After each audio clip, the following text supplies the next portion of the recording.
Welcome to Voices from the Pew, Christmas edition. This is our last one. My name is Barrett Payne with Terry, my colleague Terry Weatherall. Welcome, Terry. Welcome to you too. Yeah, and so just a reminder, Voices from the Pew is an opportunity for us to turn the microphones around and point them back out into the pews and listen to those in the pews talk about their stories and their hopes and their dreams. This Christmas, we are taking a look at specifically talking about our Christmas traditions, reminding ourselves that we're all part of God's story, that our names are written in God's story. And today, Terry, we have not just one guest or two guests, we have 7 guests, the whole family of 7. And we're excited. And so instead of me going through and introducing every one of them, I'm going to let them do that now. And just give us your name, and then we'll come back around. So, yeah. I'm Ben Clyburn. Hey, everybody. Alicia Clyburn. Sam Clyburn. Hi, Rachel Clyburn. Virginia Clyburn. I'm Rebecca Clyburn. And I am Captain Clyburn. And so have you heard, and we have the Clyburn family with us today. So I'm excited. And from a personal note, it's fun because as I was being called here 15 months ago and as visiting this church, I had the opportunity to stay with the Clyburn family and got to meet a couple of the daughters on that visit. So thank you all for your warm hospitality so many months ago. I continue to feel the hospitality now.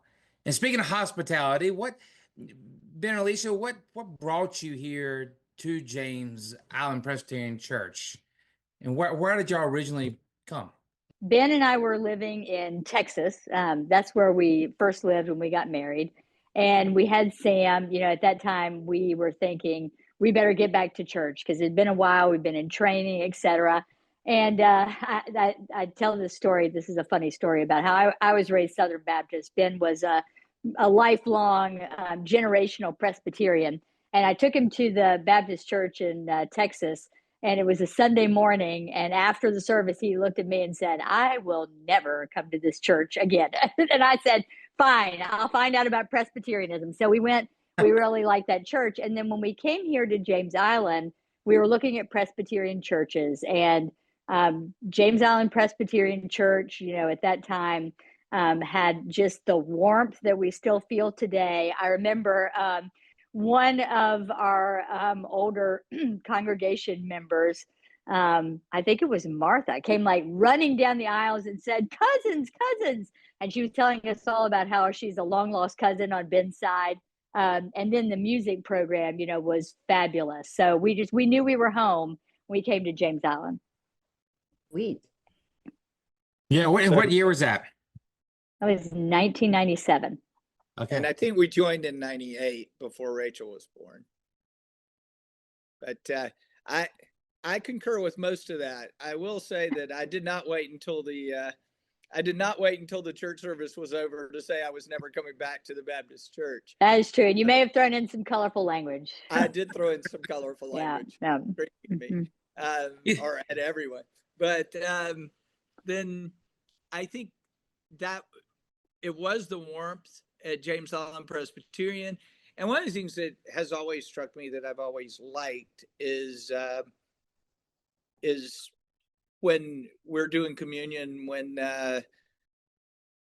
minister says that this isn't a Presbyterian table, this is God's table, everyone's welcome. And that's struck me early. Yeah, and I appreciate you saying that. And we try as a church to be welcoming. And sometimes we don't get that all right, but I think at the heart of who James Island Presbyterian Church is to be a welcoming church to all. And that's changed through the years. And one thing at Christmas time, we think about what does it mean to be welcomed into the Christ family. A lot of times we say, hey, make room for Jesus in your heart at Christmas time. And really, I think we get that opposite. It's like Jesus is making room for us into Jesus' family. And Jesus coming into our homes and making room and inviting us into his family. And so as you guys invite us in, if I'm going to ask you to invite us into your home on Christmas time, and we get some of the I don't want to say kids, y'all are not kids anymore, but and I don't want to say children because you're not children anymore. The young ladies of the Clyburn crew. Anybody want to jump in and talk about Christmas at the Clyburn house? But also I want to follow up with this. I've heard a little bit about some cookie decorating, but I'm gonna follow up with that later on. But anything that you guys want to mention about Christmas at your house? Well, the cookie decorating's at the Christmas extravaganza, which is a little different from what we do on Christmas. On Christmas, we usually just we all have like a section of the couch, and that's where all of our gifts are. We wake up pretty early, I would say. And because you all sound very similar, that was Kat. So it's Catherine who is speaking. So if you're below the age of 30, just mention your name, or if you're I an guess I also. count Sam out. This is Yeah, Virginia. it does count me out. Oh man, I'm sorry. So we got some people older than 30 in there. Yeah, what other memories y'all have? Yeah. I think one of I my would say, first. like, yeah, what Catherine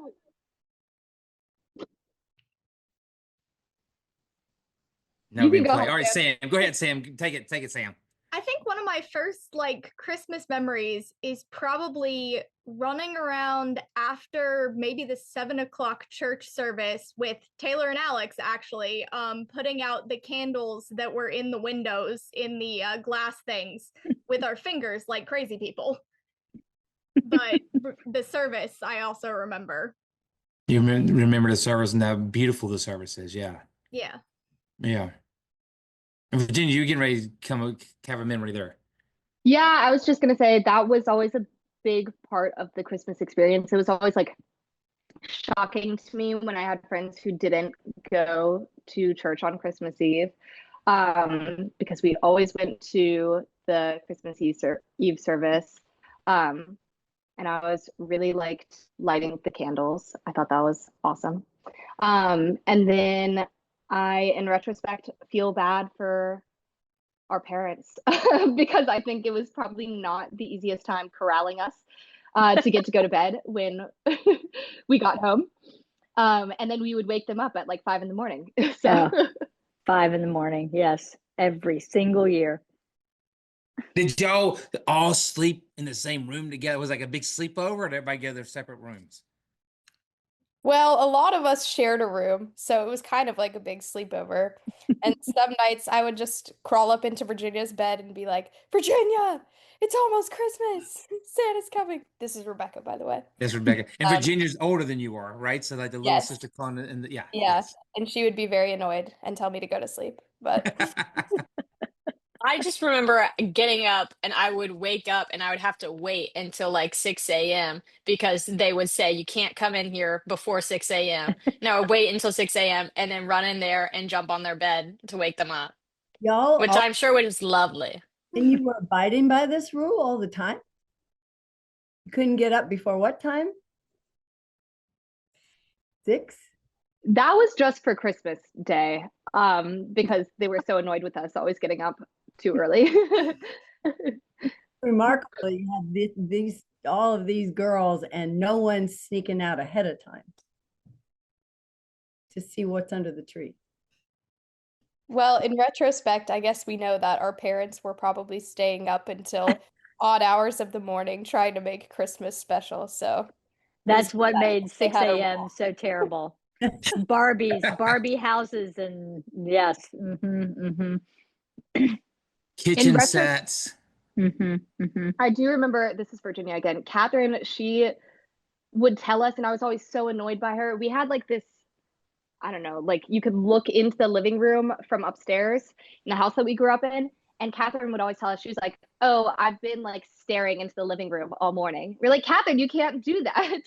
I would always do that. I would go out because I wasn't allowed to wake them up yet. So I would sneak out and like army crawl so no one would see me and then just like stare and try to pick out what everyone's presents were. And you were the youngest cat, and there's probably a little bit of an age difference between you and Sam. And Sam's like, you're like 5 or 6.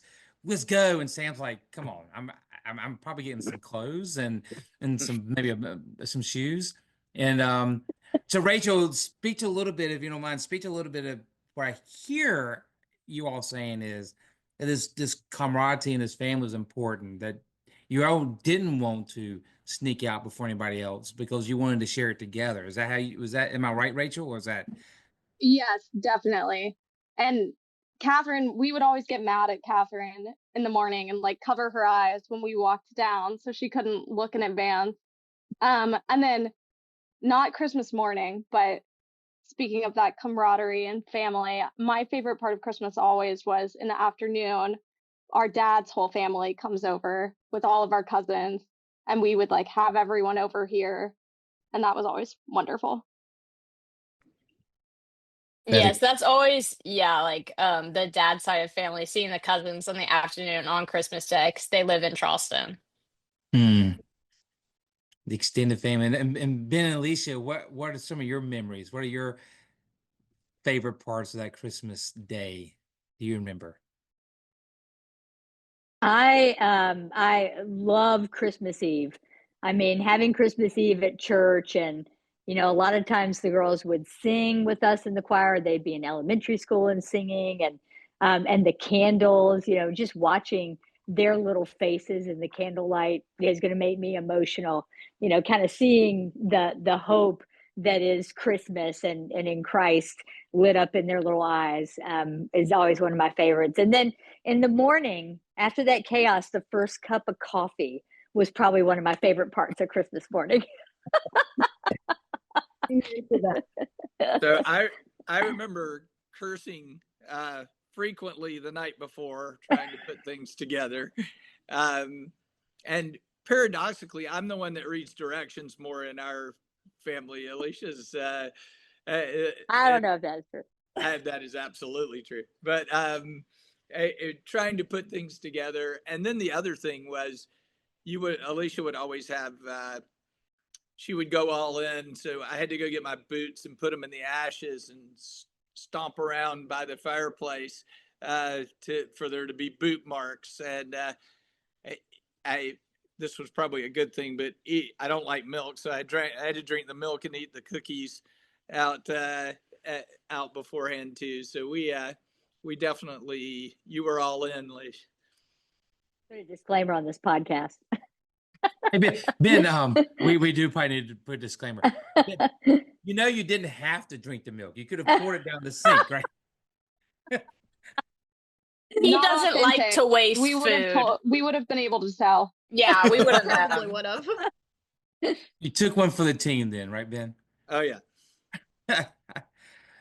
Well, tell me a little about, Alicia wrote on this, and I know it's not Christmas Day, but tell me about this cookie party or bonanza, or what did y'all call it? The extravaganza. Yes.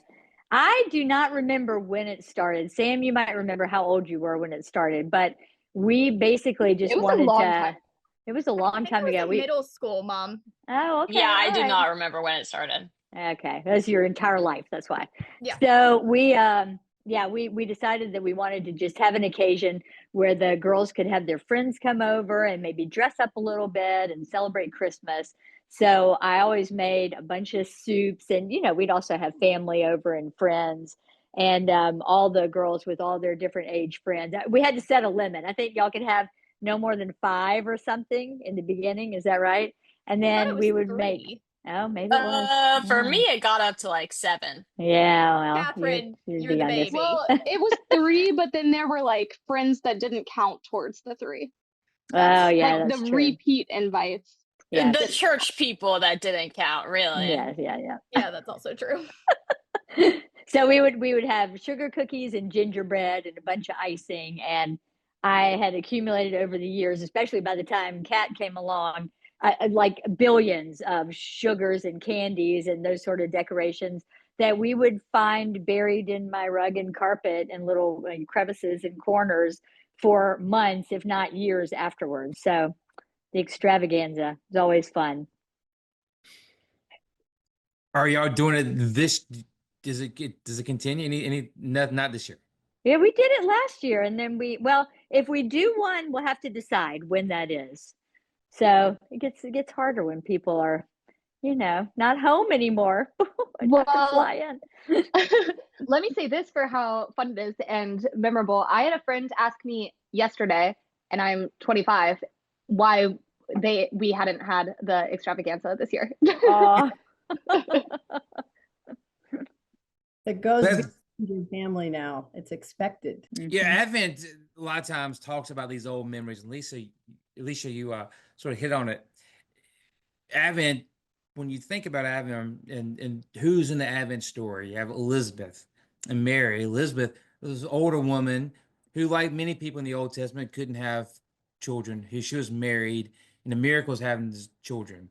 Then you have Mary, who was not married, and a young lady, which is never part of the Old Testament stories. It's almost like God is doing something new. It gives us a chance to reminisce the old and think about new traditions.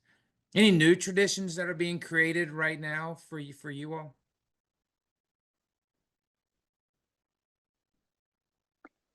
This is I think there are Sam. more boys.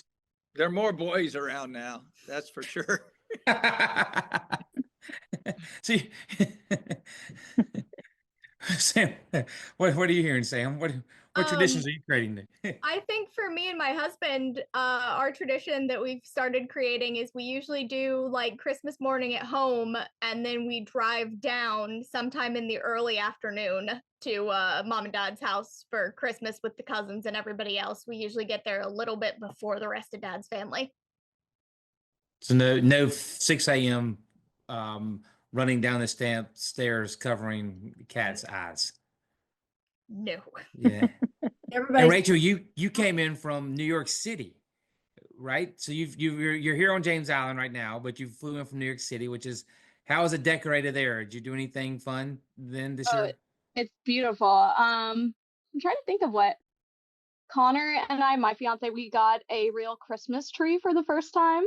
So that was exciting. Decorated the tree. Went and saw the Nutcracker. You saw the Macy's Day Parade with Tessa. Yeah, but that's Thanksgiving. That's for Christmas too, right?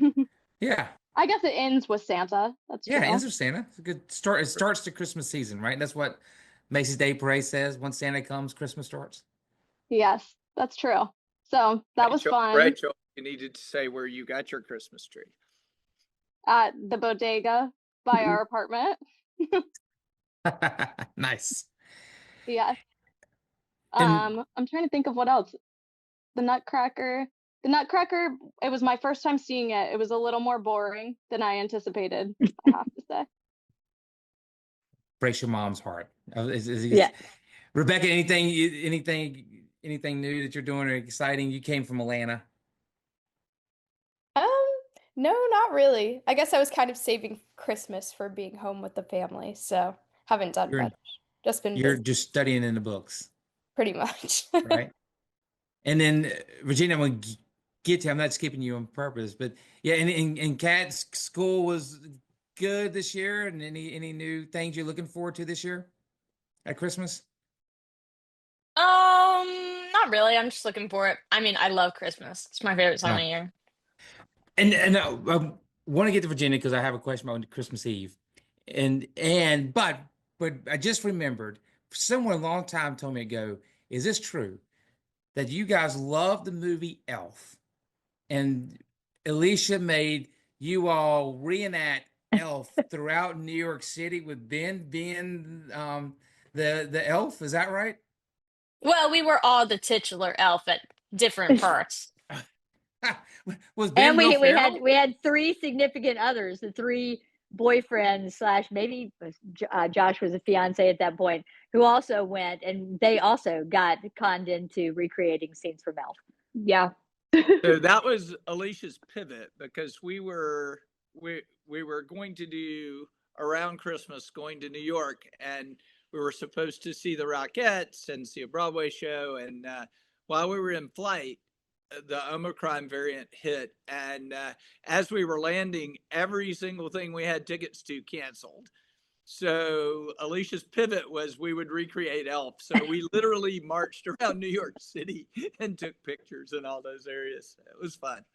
Well, and then on Christmas, we got a present from our mom, which was a book that she had put together of all of the pictures that we took recreating Elf, and it was Oh, like talk unfolding. about a Christmas tradition for like the past probably over 5 years.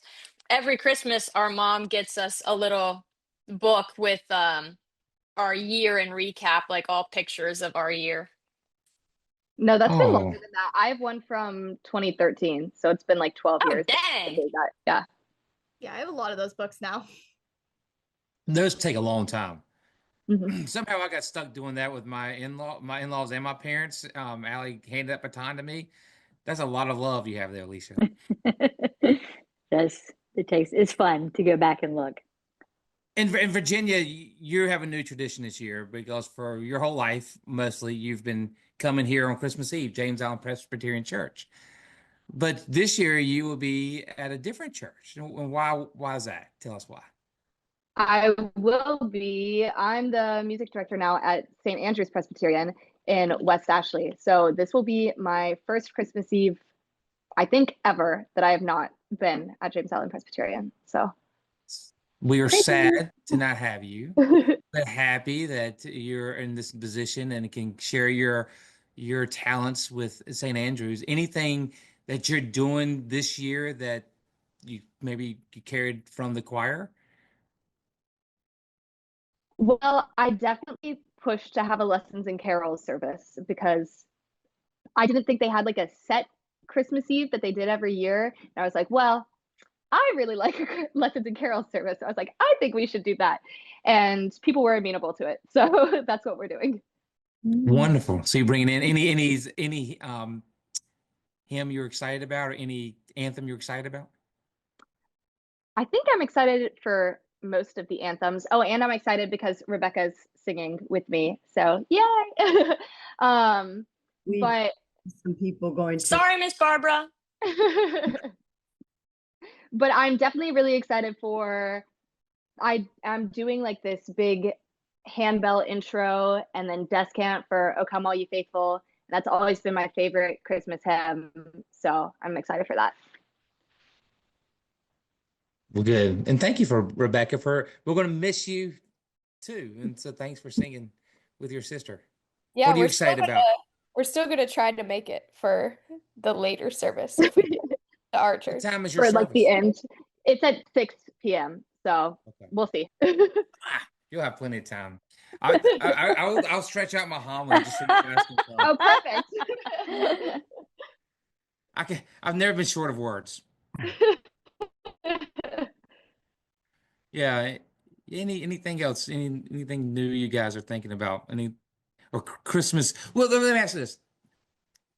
We've talked a lot about Christmas Eve here at the church. What has that meant to you? And was your day worked around the Christmas Eve service? So like everything sort of we have to do dinner because Christmas Eve starts here. So Oh, yeah. why so Ben 100%. and Alicia, why was that so important as parents for you to make this such a vital part of your children's growing up?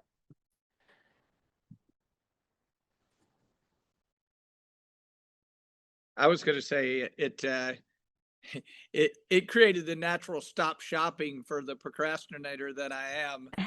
I typically went from Walmart straight to the church, so it was definitely the mark that I had to quit shopping. But Alicia, what would you say? Well, I would just say, I mean, for me, and Ben, I know this is true for you too. We just always wanted Christmas to mean celebrating Christ's birth. And where better to do that than the church on Christmas Eve? And, having not only our family do something together, but our church family. I mean, you girls know, y'all talk about them all the time. You've had people in that church who helped to raise you as much as Ben and I did, for sure. So just having that family and the community and the love, the music, we wanted to make sure that they experienced that and that they knew that not only did we love them, they had other adults and church family that loved them, and then the love of Jesus Christ. And what a beautiful time of year to see that, and just the gift of his son, God's son, the ultimate gift. I will say also because we had a big family, we were in competition with another family. We had baby Jesus was one of our kids probably At the every other year, pageant, yes, the live. quite a while for the pageant. And I think I aged out of being Joseph at some point in time, so they stopped it. But that definitely was interesting as well. I think one year Virginia was probably 1.5, and she was baby Jesus. Well, She's they just a say fat Jesus. You didn't want me to be Jesus at 3 months old. That was my first Christmas. At 3 months old. Mm-hmm. who just said that, and who's 3 months old? Oh, sorry, that was Virginia. That's right. Oh, so you got to be baby Jesus twice at 3 months and at 1.5. As it should be. I was the Yeah. star of the show. Virginia, when's your birthday? September. Look, they did say that the Magi wasn't really like 2 weeks after Jesus. They took him a couple of years, so There that you was go. very authentic. That's When right. you think about the Magi, it's very authentic there, Virginia. Yeah, in Virginia, you can just say, "Look, I have to be the favorite because I work at a church now." Yeah, exactly. That's right. That's right. So, Alicia and Ben, did you both come from such big families as you've created? We each have 2 sisters. So this kind of dynamic is a whole new thing in your family tree. It is. And not just with our nuclear family, but the cousins. Like, I grew up 12 hours away from my cousins. I saw them once or twice a year. So having that really large family together is very different from the way that I grew up. Yeah. So I think probably for your daughters, it's not Christmas unless there's lots of people and lots of chaos. Mhm. Oh, I see yeah. lots of heads nodding. I would say we're Christmas is always definitely chaos. very close with our cousins and extended family. And Christmas is a family time. Yeah. So it's given you such a big perspective on what family means. And so many people don't get that. Is it something that you'll hold on to? The big For family? me, Virginia, I lean yes.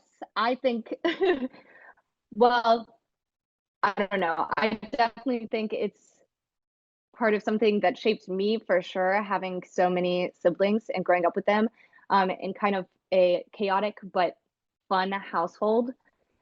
And I love having siblings. Like when I was growing up, people would always say, like, oh my gosh, that sounds terrible. You have so many sisters, blah, blah. And I was like, no, like we like each other.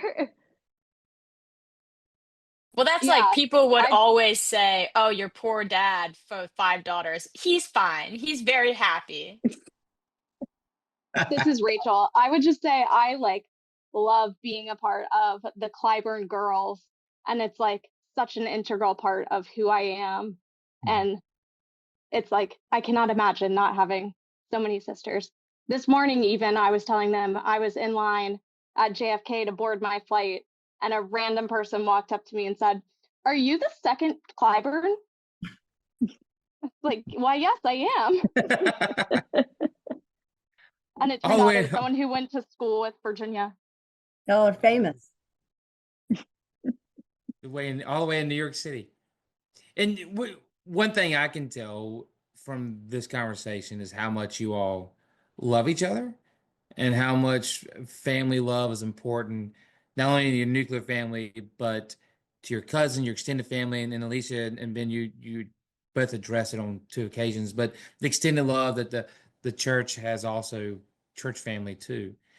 This morning, we're recording this on Sunday, December 21st. We lit the candle, the love candle, and the fourth candle, which is the love candle.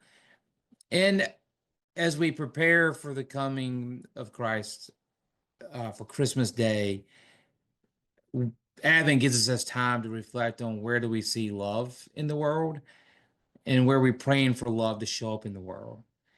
Where are you all seeing love? Or where are you praying that love will show up?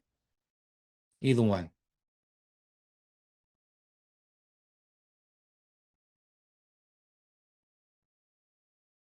I already touched on this a little bit. And obviously, I would say it's easy to see love like within our family at Christmas, but just like with Rebecca coming to sing at my church instead of, going to the service that she's always grown up with and being there to support me, like that shows a lot of love. I like that. That's very sweet. I Oh, go ahead, Sam. I think I see it a lot in we're all making an effort to try to be together for Christmas. So I think that's maybe where I see love. So we see Dad's family Christmas Day, but then we're all at least trying to make an effort to go see most of Mom's family, who are mostly in Georgia, a little bit after Christmas. And I think where I see love is just people trying to be together. I was going to say, I think about a quote from Fred Rogers and Mr. Rogers, because the world is so broken. There's so many, people who are suffering and loneliness and disease and war. And, in today's age, you see that, everywhere, and all of the problems of the world are in your face 24/7 with social media and how connected we are. And Fred Rogers said, if you haven't heard this, he asked his mother, why do all these things happen in the world? And she said, I don't know, but look at the people who come to help, because that's love.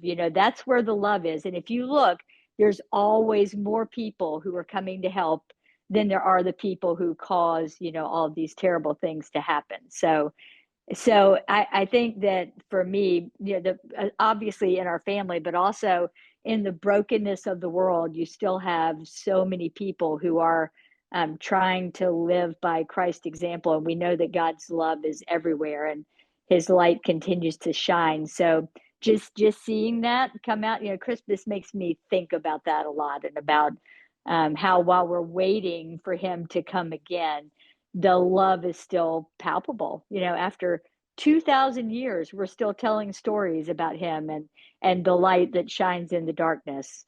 That's where the love is for me. I think a lot of my spirituality and my belief in God and Jesus comes from the fact that I associate them with love, and I see God through like my parents and through my siblings and our interactions. And when I love someone else, and when I like see love or see someone else, or I feel someone love me, I feel like that's when I really see God. And I think that has my perspective has been shaped by our church, because our church is just such a it's really a community of people that love each other. And I think a lot of people don't have that. I think a lot of Christians don't have that love that I think is so fundamental to our religion. I think for Christmas, that's where I really hope to see more of it. Yeah, I have maybe a more specific example of what my mom was talking about, but I've been seeing a lot of love in, I have a colleague slash church member at my church who has been going through like a family crisis. And well, it's kind of hard to talk around this because I mean, I do think it's like a lack of love and something that I would like to see more of, but his brother-in-law is in an ICE detention center. And like the outpouring of like support from our community and from the church has been like amazing. I would, love to see some more love shed on, just supporting and respecting our neighbors.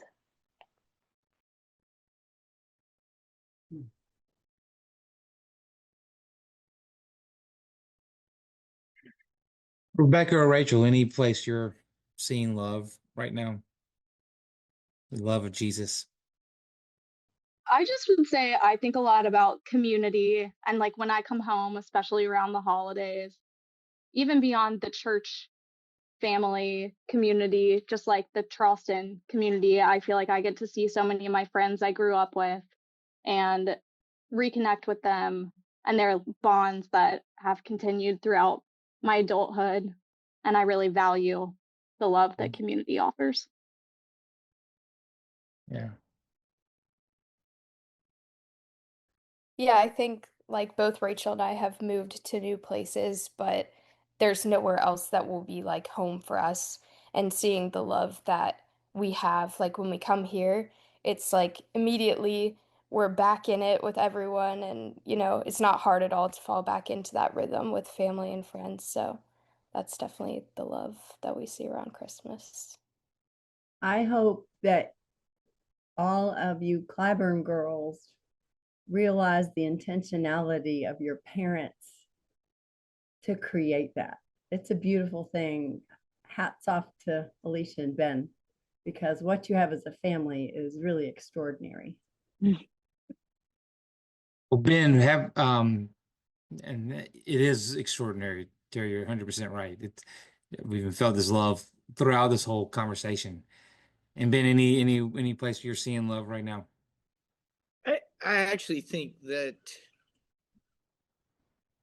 there's so much, the divisiveness it's on social media, it's on the news, it's very real, but I actually think when I see people's interactions with each other, whether it's at the hospital or it's in the community, it's otherwise, I don't think that the division is as much as it gets played out to be. I think on a one-on-one level, people care about one another and want to see each other do well and love one another. I just think that it's unfortunately it's easy to sow seeds of division because someone may think differently or vote differently or feel differently about things. But I at the end of the day, I think everybody wants the same thing.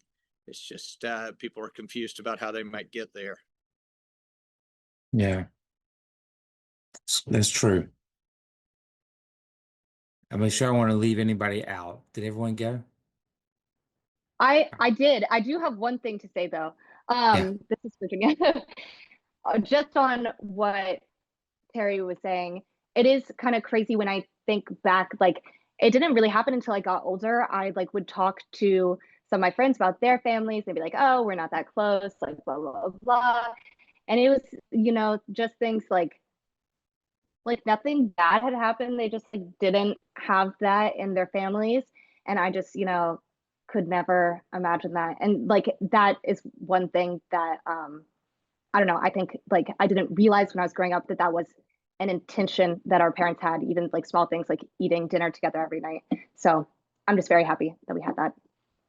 Thanks, Mom and Dad.